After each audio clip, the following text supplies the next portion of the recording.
Hello friends, কেমন আছেন সবাই? আশা করছি সবাই ভালো আছেন।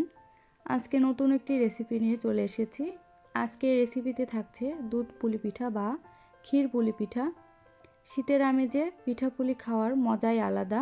এজন্যই আজকে হাজির হয়েছি দুধ পুলি পিঠা নিয়ে। আজকের এই ভিডিওটা প্রথম থেকে শেষ পর্যন্ত দেখলে আশা করছি আপনাদের ভালো লাগবে। আমি যেভাবে এই পুলি পিঠা তৈরি করব সেভাবে তৈরি করলে পিঠা ঠান্ডা হলেও শক্ত হবে না, ভেঙেও যাবে না, গলেও যাবে না। তো চলুন কথা না বাড়িয়ে আজকের এই রেসিপিটা শুরু করা যাক। প্রথমে দেখে নেব পিঠা তৈরিতে কি লাগছে। পুলি পিঠা তৈরির জন্য আমি এখানে নিয়েছি 1 বাটি চালের গুঁড়া। ভিতরের পুরটা দেওয়ার জন্য দুধ শুকিয়ে আমি এখানে ক্ষীর করে নিয়েছি। আপনারা চাইলে নারকেল দিয়েও তৈরি করতে পারেন। নিয়েছি 1 লিটার গরুর দুধ, নিয়েছি গুঁড়া দুধ, তেজপাতা, এলাচ ও চিনি। চুলায় একটি প্যান বসিয়ে দিয়েছি।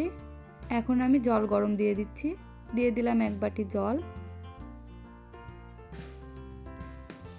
আমি আরও 1 বাটি জল দিয়ে দিলাম। মোট আমি এখানে 2 বাটি জল ব্যবহার করলাম। দিয়ে দিচ্ছি সামান্য লবণ। জল ফুটতে শুরু করে দিয়েছে। এখন আমি চালের গুঁড়া দিয়ে দিব। চালের গুঁড়াটা দিয়ে আমি এখন একটি ঢাকনা দিয়ে ঢেকে দিচ্ছি 2-3 মিনিটের জন্য। 2-3 মিনিট পরে ফিরে আসলাম। এখন নেড়েচেড়ে সব কিছু একসাথে মিশিয়ে নেব। যদি আপনাদের এই পর্যায়ে জলের প্রয়োজন হয় তাহলে আর একটু গরম জল দিয়ে দিবেন। তো আমি এখন হাত দিয়ে দেখব আমার জলের প্রয়োজন হবে কিনা। তো আমার জল আর লাগবে না, আমি এরকমই নামিয়ে নেব। আমি একটি প্লেটে নামিয়ে নিয়েছি আর নিয়েছি ঠান্ডা জল, কারণ গরম গরমই মাখিয়ে নিতে হবে, ঠান্ডা হলে শক্ত হয়ে যাবে। এই জন্য গরম গরম মাখিয়ে নিতে হবে। হাতে যদি গরম লাগে এই জন্য পাশে একটু ঠান্ডা জল নিয়ে নিতে হবে। আমি জলে হাত দিচ্ছি আর মাখিয়ে নিচ্ছি।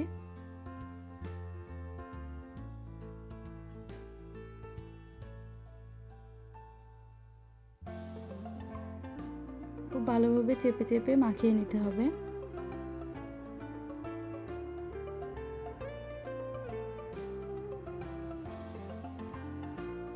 ময়দার ডোটা খুব বেশি শক্তও হবে না, একেবারে নরম করেও মাখানো যাবে না।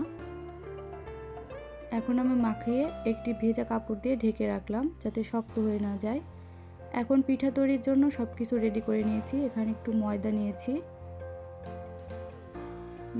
দুধের ক্ষীর।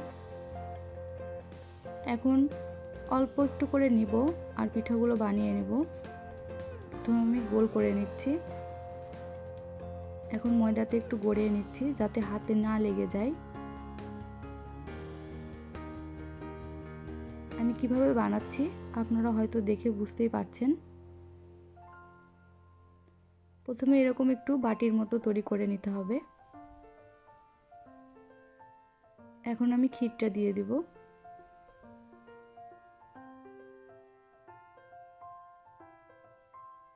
এখন মুখটা খুব ভালোভাবে চেপে চেপে আটকিয়ে দিতে হবে।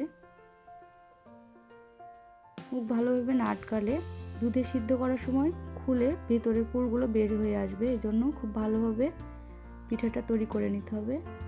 দেখুন 2 পাশে চাপ দিয়ে পরে এইভাবে বানিয়ে নিলাম।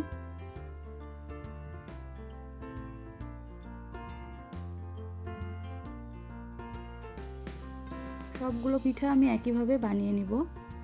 আপনাদের বোঝার সুবিধার্থে আমি আরও একটি বানিয়ে দেখিয়ে দিচ্ছি।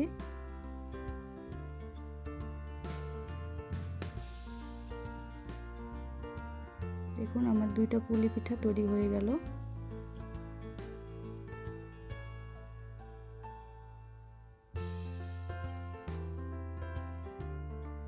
আপনারা চাইলে বিভিন্ন রকমের ডিজাইন করেও পুলি পিঠাটা তৈরি করতে পারেন।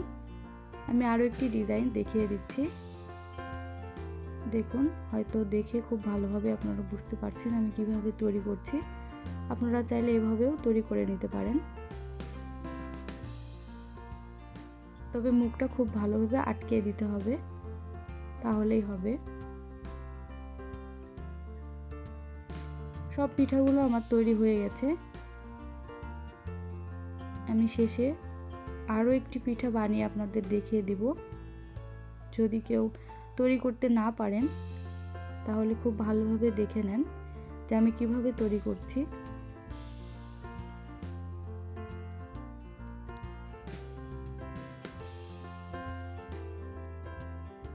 তবে কম বেশি হয়তো সবাই পুলি পিঠা তৈরি করতে পারেন। যারা পারেন তারা তো পারেনই, যারা পারেন না তারা আমার আজকের এই পুলি পিঠাটা বানানো দেখে বাসায় খুব ভালোভাবে নিজেরা বানিয়ে নিতে পারবেন।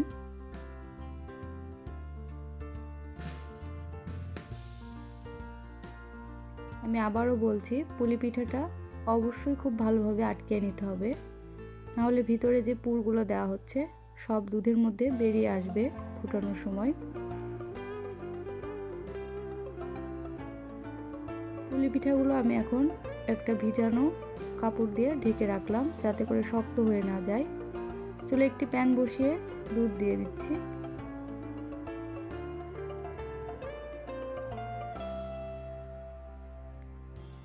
দুধ কুসুম গরম হয়েছে, এ পর্যায়ে আমি গুঁড়া দুধ দিয়ে দিব। গুঁড়া দুধটা দিলে পুলি পিঠা খেতে অনেক ভালো লাগে, এজন্য গুঁড়া দুধটা দেওয়ার চেষ্টা করবেন। বাসায় না থাকলে না দিলেও হবে, তবে গুঁড়া দুধটা দিলে পুলি পিঠার স্বাদ অনেক বেশি ভালো হবে।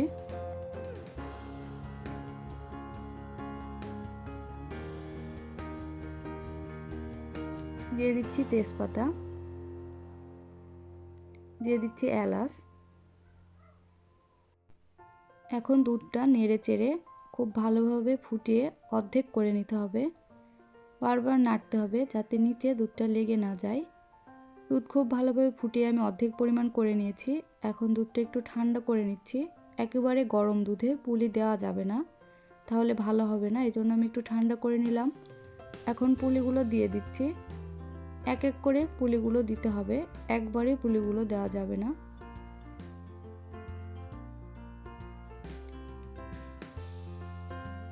তো সব পুলিগুলো আমার দেওয়া হয়ে গেছে। এখন আলতো করে নেড়ে চেড়ে দিচ্ছি। জোরে নাড়া যাবে না, জোরে নাড়লে পুলি ভেঙে যেতে পারে।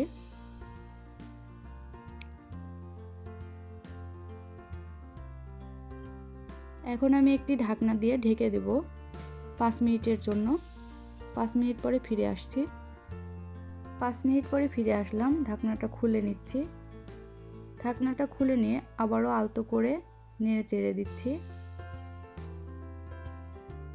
কখনো জোরে নাড়াচাড়া করা যাবে না।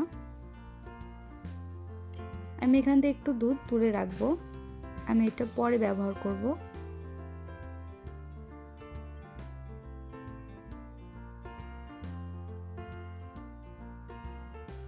আবারও আমি একটি ঢাকনা দিয়ে ঢেকে দিচ্ছি 10 মিনিটের জন্য। 10 মিনিট পরে ফিরে আসছি। 10 মিনিট পরে ফিরে আসলাম, ঢাকনাটা খুলে নিচ্ছি। দেখুন দুধটা ফুটে অনেক কমে গেছে। আবারও নেড়ে চেড়ে দিচ্ছি।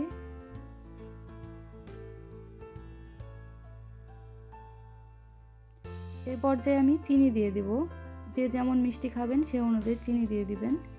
চিনি দিলে দুধটা আবারও পাতলা হয়ে যাবে। আবারও ফুটিয়ে দুধটা শুকিয়ে ঘন করে দিতে হবে। খুব ভালোভাবে নেড়ে চেড়ে মিশিয়ে দিলাম সবকিছু। এখন আবারও ঢাকনা দিয়ে ঢেকে দিচ্ছি 10 মিনিটের জন্য।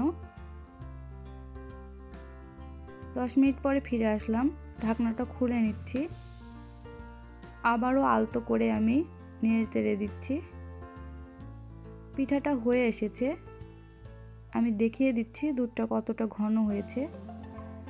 আপনারা চাইলে এ পর্যায়েও নামিয়ে নিতে পারেন। তো আমি আরেকটু ঘন করব, এজন্য আমি যে আগে দুধটা তুলে রেখেছিলাম তার মধ্যে 1 চামচ চালের গুঁড়া দিয়ে দিচ্ছি।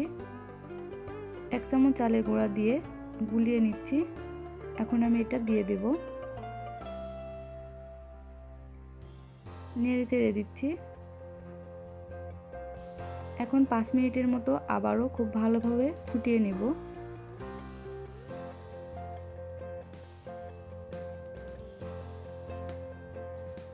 দেখুন চালের গুঁড়াটা দেওয়ার ফলে দুধটা আরও অনেক ঘন হয়ে গেছে। পুলি পিঠা তৈরি হয়ে গেছে।